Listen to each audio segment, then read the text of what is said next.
Brothers, welcome back sa ating motorcycle review. For today's episode mga brothers, ipo-full review na natin itong FKM MTX 150 dito sa R3 Motors Subic Bay. So ngayon mga brothers, aalamin natin ang specs and features nito and also performance dito sa loob ng SBMA. Kaya mga brothers, sama na kayo. Let's go! Sa go!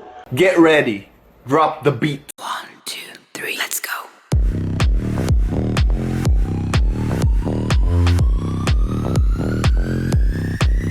Sexy.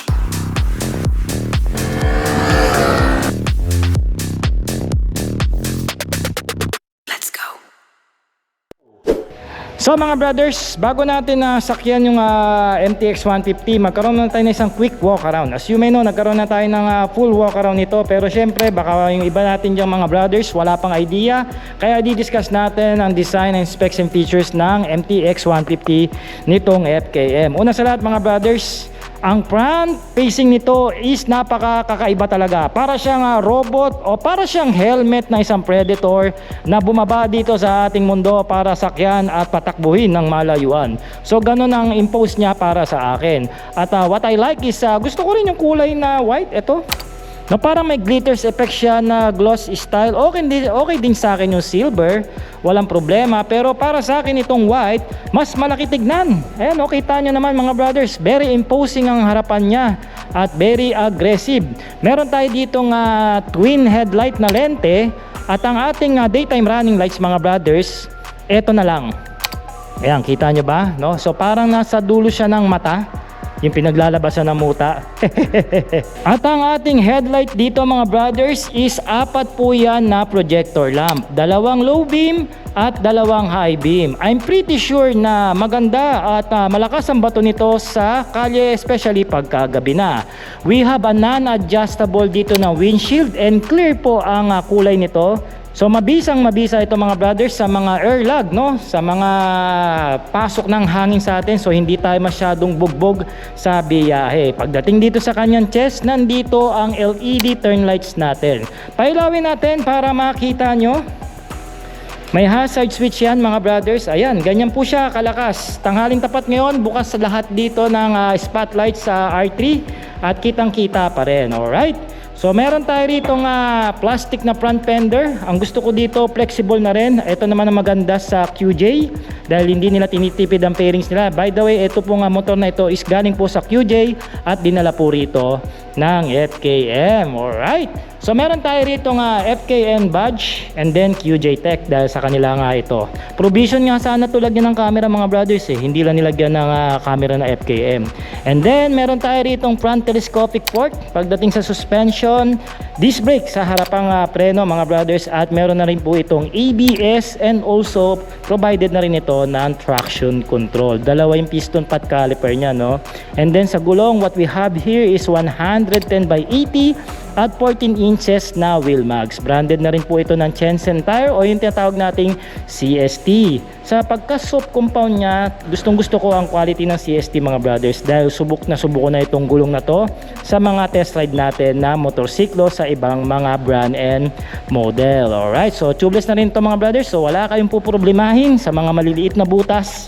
Pwede pa kayo makapunta sa malapit na vulcanizing. Ang gusto pa sa mags nila, may wheel balancer ayan mostly nakikita ko to sa mga auto. Alright mga brothers, going dito sa meter panel nitong QJ, as you may know, diniscuss ko to sa ating full walk around review kung ano yung makikita natin. Pero ngayon tingnan natin ito ng isang mabilisan. So we have almost, I think this is a 4 inches na TFT display.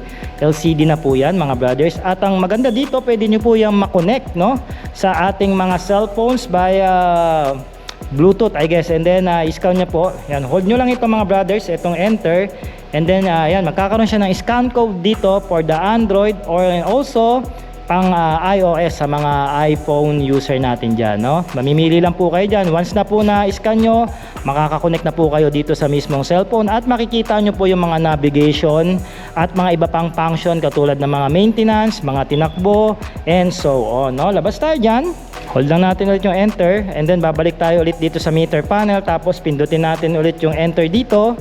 May makikita tayong interface kung gusto nyong baguhin yung auto bright nya o yung kanyang dark mode o plain mode.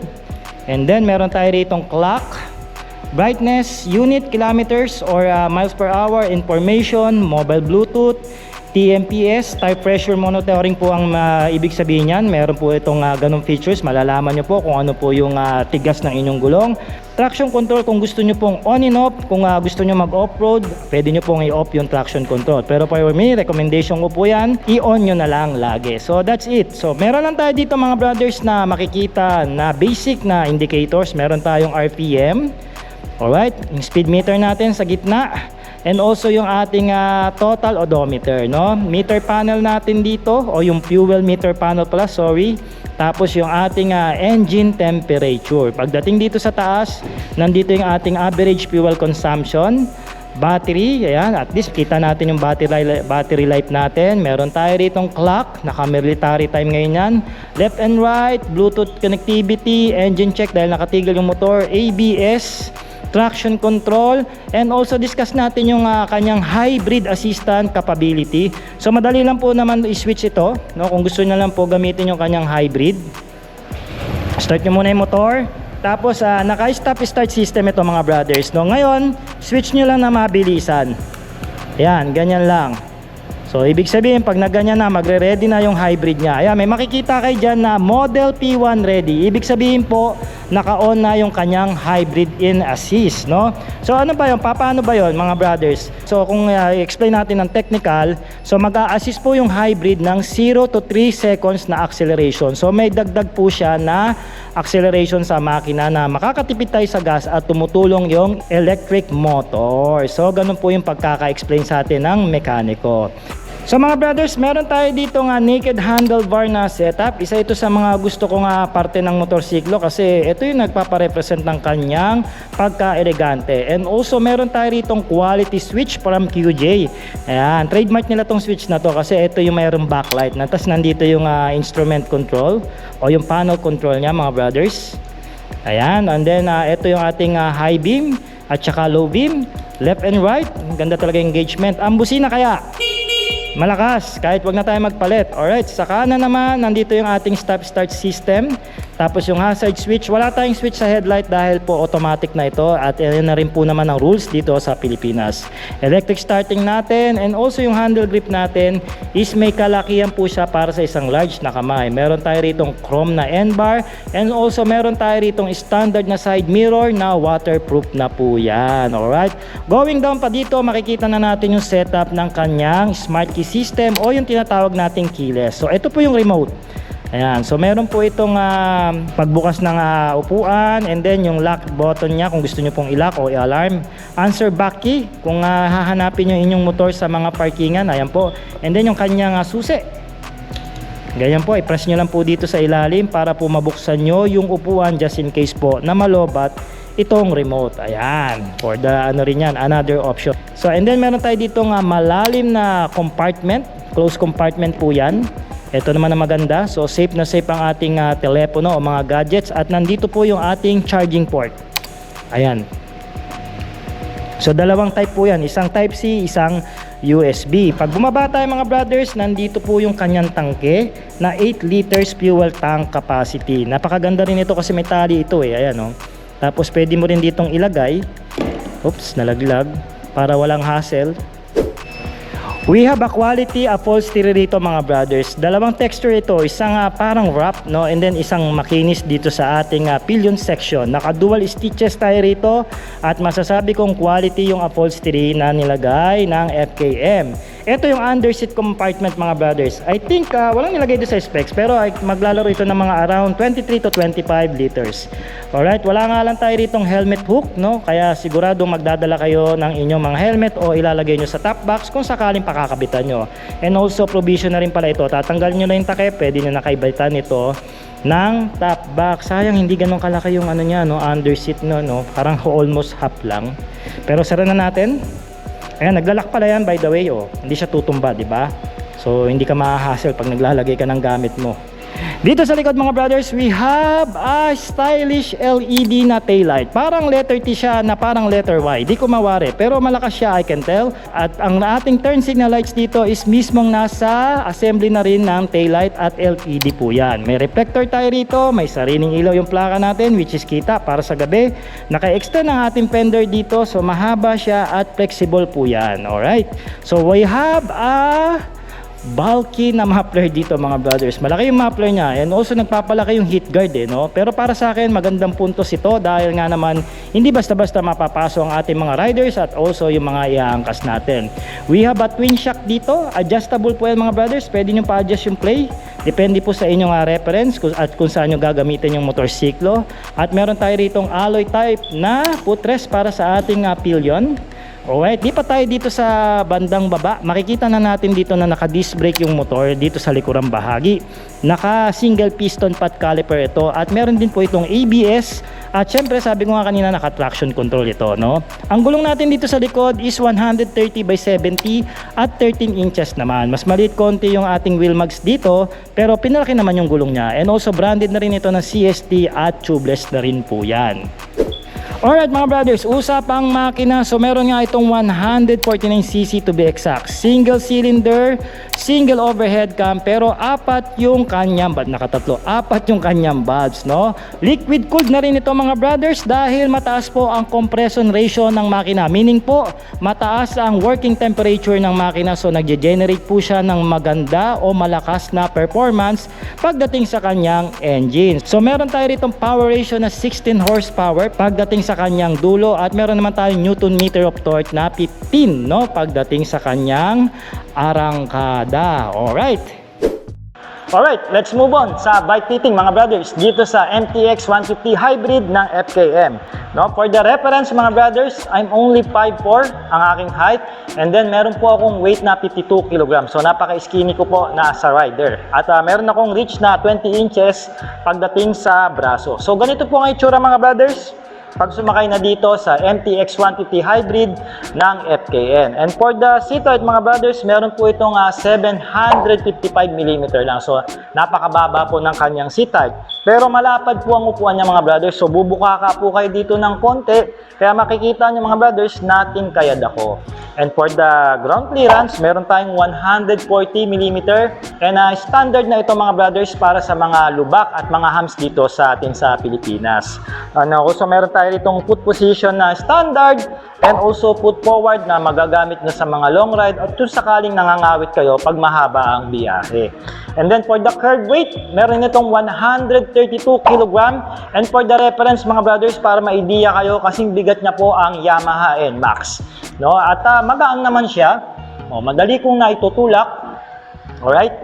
So hindi naman siya katulad na ibang mga motorsiklo na sobrang bigat. And for the average Filipino rider, hindi kayo pahihirapan nito sa eskinita, mga parking lot, o kung saan sa mga masisikip na senaryo, siguradong hindi kayo bababa sa motor na ito para itulak nyo ng mano-mano. And for the sitting position and riding gesture, nakita nyo naman, loose ang aking braso rito. Upright tayo. And for me, in my opinion, for my personal reference, lalagyan ko ito ng riser. Extend ko to para umangat pa konti yung manibela, no, para mas magbigay sa akin ng magandang riding gesture o mas komportable lalo na pagka long ride. Sa akin na naman yan mga brothers, no. And for the bike fitting mga brothers, approve itong MTX 150 hybrid ng FKM.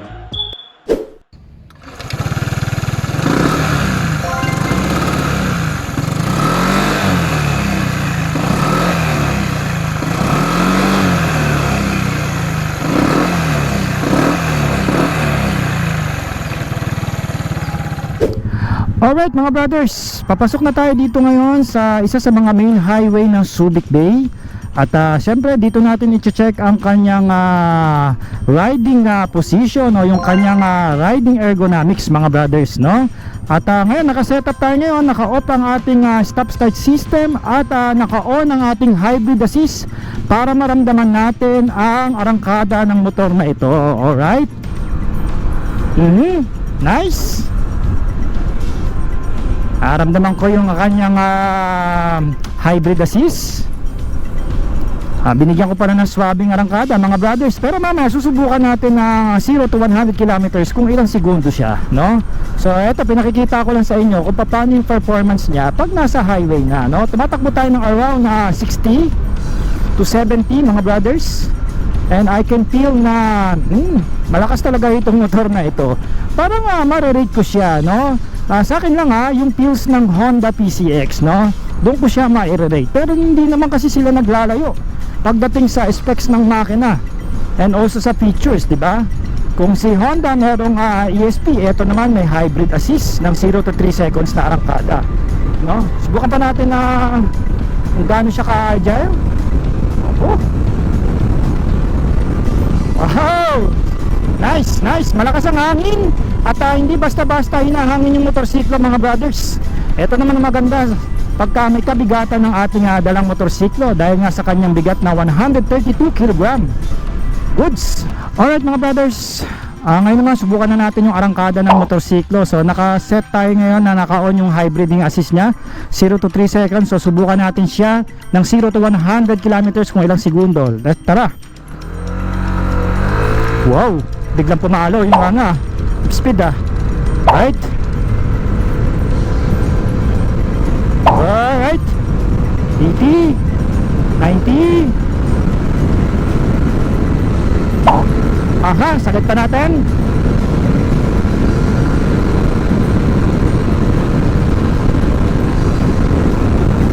$109, 110, nakakuha tayo. Not bad.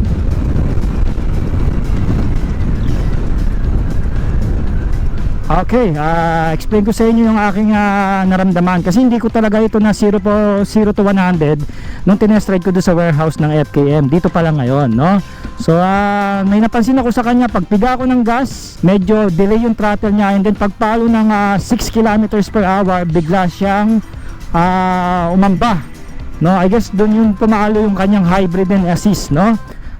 So ngayon naman mga brothers, i-check natin yung kanyang gulong and also yung kanyang preno. And take note mga brothers, disc brake po yung harap at likod nito. Meron po tayo ritong ABS, dual channel po yan, and also naka-on ang ating traction control. So same pa rin ang ating test process sa preno.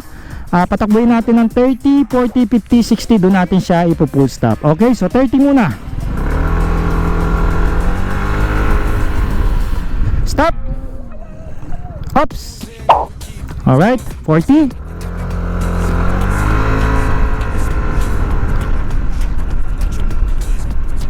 Brake.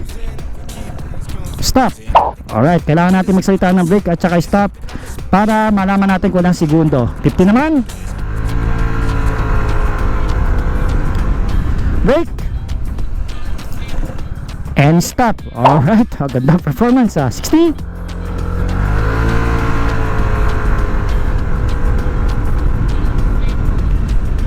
Brake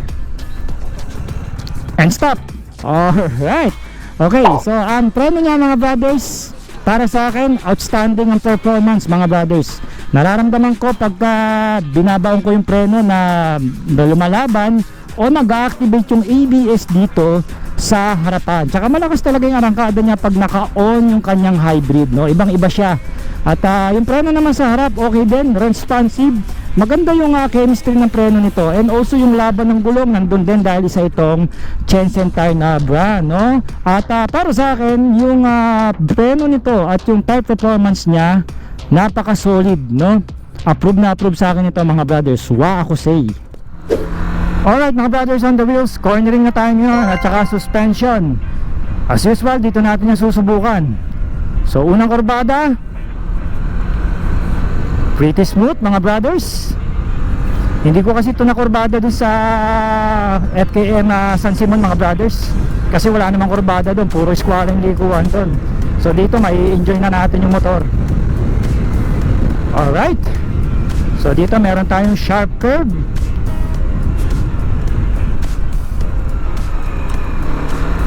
Wow, okay yung liko niya. Tsaka yung suspension hindi naman ganun katagtag.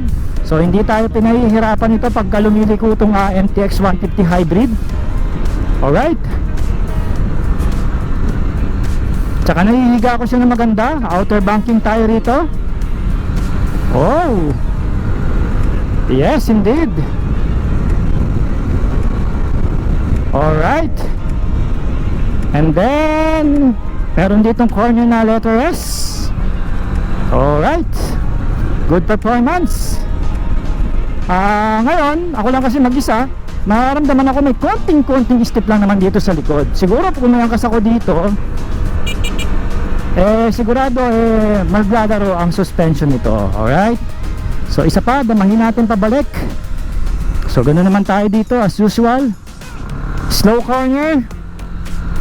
Wow, good. Eto mga brothers, pagka ito dinala nyo sa mga marilaki, mga kurbadang masasarap maglaro, di kayo iiwan itong scooter na to, I can tell. Ngayon ko lang siya talaga nasubukan ng ganito. Sa first impression ride ko to, hindi ko to nadama eh. Tsaka mabagal lang tayo doon. Pero dito, smooth.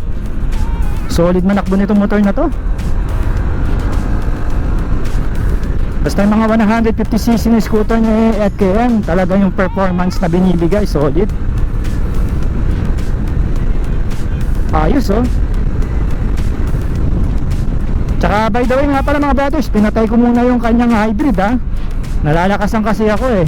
Parang pagka arangkada agad ako na ilang ako lumiko itong isang to.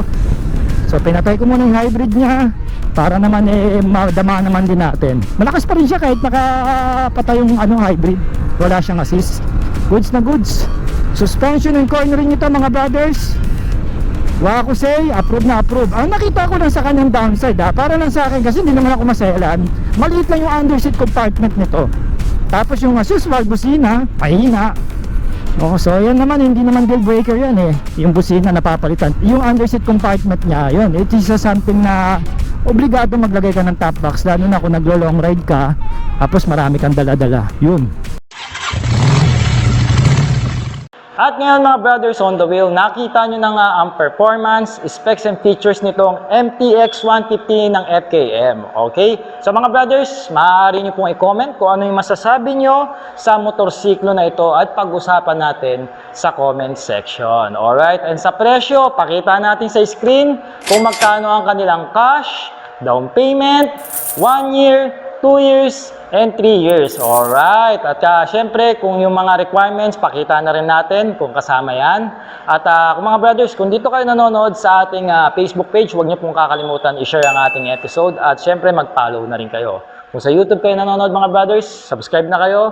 Click the notification bell para lagi kayong updated pag naglalabas tayo ng full review katulad nito. Sa mga brothers, ako nga po ulit si Art ng Sword Moto. Maraming salamat. Ride safe and cheers!